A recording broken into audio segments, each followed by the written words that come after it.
I want to start by thanking the House committees for working hard this week to advance critical components of the economic plan that I put before the Congress.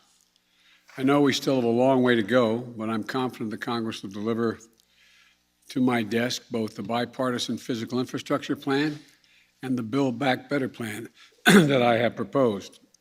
And I've said many times before, I believe we're at an inflection point in this country. One of those moments where the decisions we're about to make can literally change the trajectory of our nation for years and possibly decades to come. Each inflection point in this nation's history represents a fundamental choice. I believe that America at this moment is facing such a choice. And the choice is this: are we going to continue with an economy where the overwhelming share of the benefits go to big corporations and the very wealthy?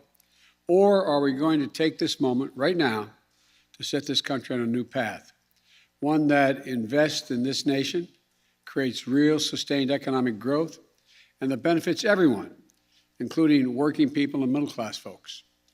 That's something we haven't realized in this country for decades. The data is absolutely clear. Over the past 40 years, the wealthy have gotten wealthier, and too many corporations have lost their sense of responsibility to their workers, their communities, and the country. Just look at the facts. CEOs used to make about 20 times the average worker in the company that they ran.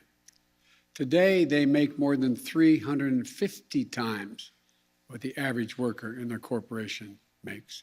Since the pandemic began, billionaires have seen their wealth go up by $1.8 trillion. That is, everyone who was a billionaire before the pandemic began, the total accumulated wealth beyond the billions they already had has gone up by $1.8 trillion.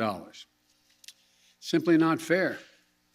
And how is it possible that 55 of the largest corporations in this country paid $0 in federal income taxes? They made over $40 billion in the year 2020, and they paid zero. Think about that. $0 in federal taxes on $40 billion in profits. How is it possible that the wealthiest billionaires in the country can entirely escape paying income tax on what they've made?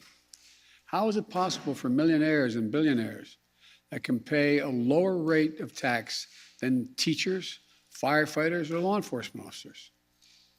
Here's the simple truth. For a long time, this economy has worked great for those at the very top, while ordinary, hardworking Americans, the people who built this country, have been basically cut out of the deal. And I've said this from the time I announced I was going to run. I believe this is a moment of potentially great change. This is our moment to deal working people back into the economy.